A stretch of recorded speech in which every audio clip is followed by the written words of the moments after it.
just coming and just talking with you, kind of like a fireside chat. And then I thought, well, I might go too long, I might get distracted, I might get carried away, but you know what? It's all in divine order, isn't it? And I remember thinking when I was a child that we were taught we weren't supposed to worry about what we were going to say, that Spirit would guide us and we would know what to say when the time came. But that's a big risk, isn't it? To stand here and just share. And then I was reminded, well, if I wrote something up, I would have it for my own, and it would also maybe be a little bit more flowing. So I did. But then I worried about the minister who had his message all typed up. And he was talking about Adam and Eve in the Garden of Eden. And he was flipping the pages as he went along in his story. And just when he got to a certain part in his story, he realized that one of the leaves or one of the pages of his story fell on the ground. And as he was reading, he said, and Adam said to Eve, there seems to be a leaf missing. So it's a gamble to speak spontaneously, and it's a gamble to take everything written down. But anyway, so I will go back to the reading of the word as I prepared it for you today. My topic is, who am I? More importantly, you may wonder why I am here. And of course, Claudia explained that Marty has gone to Boston to attend his nephew's wedding. And then he had hopes that maybe our Reverend Phil Pearson could fill in today, and he wasn't able. So then Marty called me and asked me if I would do a huge favor and be the guest speaker. And I said, sure. So isn't that why we are all here on this planet Earth, is to serve whenever we're called? And sometimes we say no out of fear, but sometimes we say yes and go forward. Well, we affirmed today in our daily word, and I want to repeat that as my prayer before I begin. Divine love, wisdom, and understanding expressed through me. That's a big prayer, isn't it? Well, it is interesting how each of us would answer the question, who am I? We all have many names. I might be called sister, mother, daughter, friend, cousin, wife. But in our case, Ben might playfully just say, you're way mean. So we laugh about that. We all have job titles. We often are described by our body, our religion, status in the community, political affiliation, or even our personality, whether or not we are outgoing or shy. We can even interpret art, as you do on Thursday nights once a month, and that is a wonderful thing too. And some of us might be labeled vegetarians, carnivores, or vegans. The point is that we are all like a puzzle and have many parts, none of which may describe the way we hope we will be remembered. I've even been described as dangerous. Can you believe that? And now I count it as a compliment. We are all given gifts, some yet to be discovered. It has often been said that even the church is like one body. We all have our functions, and even if you never speak, play the piano like Sharon, bring flowers like Sally, or take the offering like our ushers, or serve as Brandy is today, stepping in for Karen at the book table. We all have our gifts, and certainly those who are on Zoom and here, everyone brings their consciousness to this time together. You might be a listener, you might be a prayer partner, or someone who spreads the daily word to his neighbors, like our dear friend Jack. We always say in the introduction of our service, we know who you are. You are a child of God. But what if you're not sure if you are worthy? You qualify just because of who you are. You may not think you have identified your calling yet, or what you want to do with your life, but being a child of God is not dependent upon how you feel. You are a child of God simply by the very fact that you are here. There is a spark inside of you. God's Spirit has breathed life into you. And as Dorothy used to say, I behold the Christ in you. You are a miracle. Claudia often ends her prayer during our Thursday morning prayer circle by saying, Namaste. I love that too. It reminds me of a miracle story I'd like to share. You know, if we pay attention, there are just miracles everywhere. When we were in Kathmandu, Nepal, just 2 years ago, we discovered Namaste is a common greeting. It really felt good to me to see people stop, take time, look you in the eye, and with their hands pressed together in greeting, they would greet us, Namaste. In fact, it felt so good, we looked for a plaque or something, some kind of a souvenir we could bring home with that word on it. But after what seemed like a desperate search, we came home empty-handed and disappointed. But then it came without any, when we came home from our trip, waiting on our porch, we were greeted with a surprise package. It came without any return address, no note included inside, and it was the day we got home. It was a poster with the word Namaste on it, explaining, I honor the place in you in which the entire universe dwells. I honor the place in you, which is of love, light, peace, and joy. When you are in that place in you, and I am in that place in me, we are one. Who knew we were looking for that? It was a miracle. Well, it was a miracle for about 3 days until my niece called me and said, did you get our gift? But it was still a miracle. It really was. So while in Bhutan, as a part of that trip to India and Nepal, our guide told us an interesting story. This story just happens to be my post in my book, From Donuts to Potatoes, on this very day. So if you have my book and you come to September 26th, this is what it says. We hear stories, and the title of the word was identity. We hear stories about identity theft, and I guess at some level that has happened when an imposter has acquired enough information about a person to convince others that that is him or her. However, can one's true identity ever be stolen? We heard an interesting story from Sangray, our tour director in Nepal. This is paraphrased, but I want to remember the gift of what he said. He told us about a man who wanted to study under a great master, and he was told where to go and at what door to knock on. He presented himself at the identified door and knocked, and a voice from within said, "Who is it?" Sangay used his name in the story and replied, "It is Sangay." The master replied, "I don't think you are ready yet."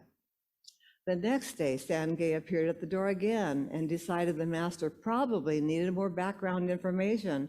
So when the master asked, "Who is it?" Sangay said, "It is Sangay, Nepal," and used his father's name. The master still responded, "I don't think you're ready yet." On Sangay's third day, the master asked, "Who is it?" Sangay replied, "That is what I want to know." The master then said, "Now you are ready." Perhaps that is the cry of many of us. Who are we? Why are we here? What is our purpose and mission? Once we get in touch with that, we will know who we are, and that identity cannot be stolen. It is our very fiber and being. And once again, I return to the topic. Who am I? Well, I'd like to share with you a poem written by my mother as a way of announcing my birth. It answers the first question as to who I am. And here's how her poem went. My father's name is Albert, and my mother is Marie, and that is why they wished to name their daughter Alberta Marie. And yet they admired Queen Esther, so noble, faithful, and true. So they call me Esther Alberta Marie. I think that's all right, don't you? And on the inside of that announcement, Mom gave more information. She said, Robert, Leroy, and little Paul all wanted a sister so dear, so I decided to answer their call. And believe it or not, I am here. Esther Alberta Marie Liebeck, 9 pounds, 2.5 ounces. And then that's my segue into wanting to learn more about my namesake, Queen Esther in the Old Testament book, and one of the Jewish 5 scrolls read each year at the Purim festival. What made her noble, faithful, and true? What does she have to teach us? Is she someone we would want to emulate? Let's see. Esther was an orphan and was reared by her uncle Mordecai, yet she ascended all the way to the top in the king's palace and became the queen. Queen of, if I can say this right, Ahasuerus, who was mighty and ruled over Persia, now Iran, and far beyond. The story sounds like My Fair Lady. In the story, we learn that Mordecai became a central figure too, since he caught wind of the fact that the wicked and mighty Haman was plotting to overthrow the king. He had the goods on him, but how was he going to get this information to the king, the husband of his dear niece? Haman also wanted to do away with the Jews, and Esther was a Jew. The plot thickens, since even though Mordecai included Esther in on the proposed coup, it was against the law for her to approach the king on her own. It could cost her her life. What's a woman to do? She got prepared. She fasted for 3 days along with her servants and other Jews in the country. That was her way of preparing herself for her strategy. She got lots of support and formed a united front. In the process of all of this, she had demonstrated her love for her uncle by trying to assuage his concerns by bringing him fresh clothes, since he was adorned in sackcloth and ashes. He refused them. He was too concerned about the Jews being annihilated. He was in mourning and undoubtedly scared. He knew that if the plot were to be carried out, that he and Esther would die too. The palace was not even a place of safety for her. Not only does Esther demonstrate love for someone beneath her status by looking after her uncle, who assumed the father role, she has courage. She finally approaches the king and expectantly waits to see what he will do. Will he extend his scepter, which represents wisdom, to her, or will she be killed for breaking the law?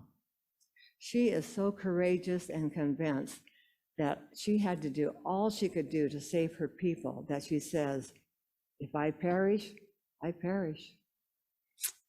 Obviously, she does not die. The king extends his scepter to her. He loves her so much he offers her half of his kingdom and wants to grant her wish. At a banquet, she invites the king and the wicked Haman, after she has fasted, to join her.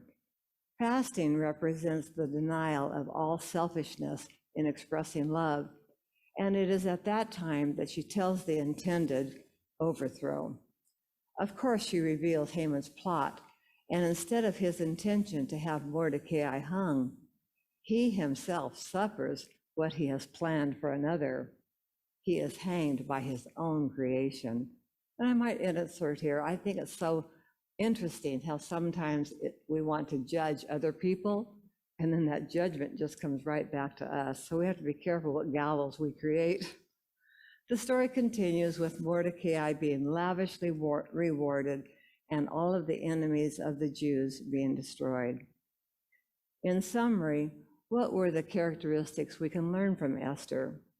First of all, she was in her right place. She demonstrated love and had the courage to follow her convictions, even unto death.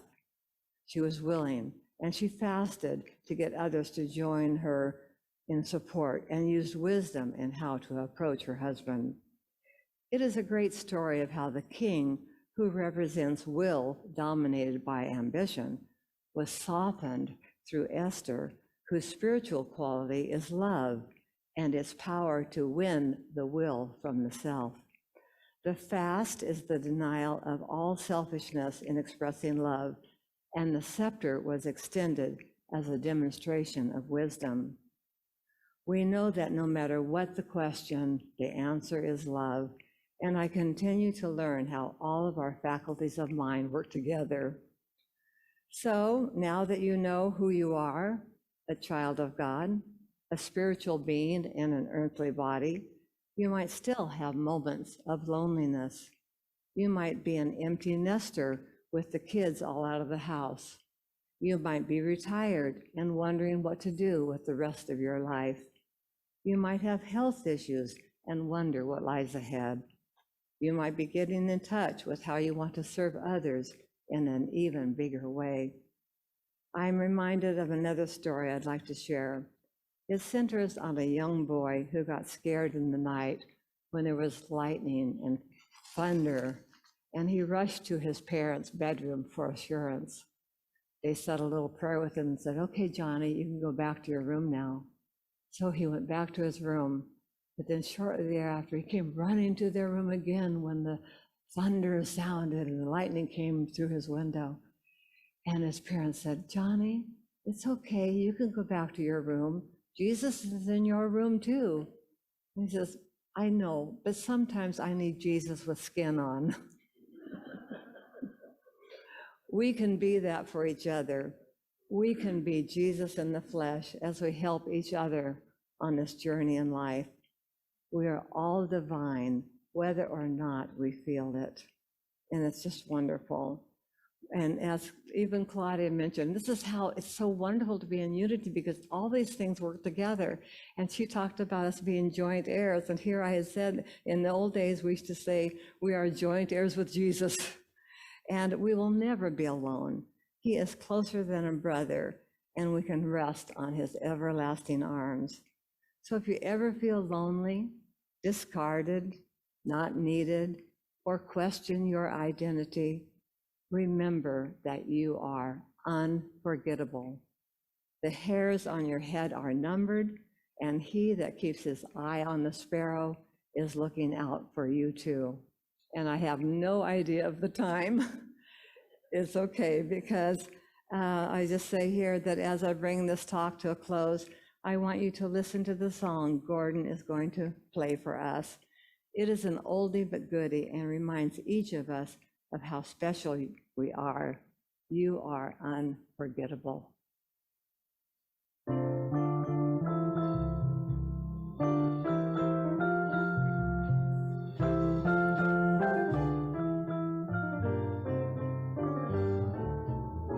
Unforgettable, that's what you are.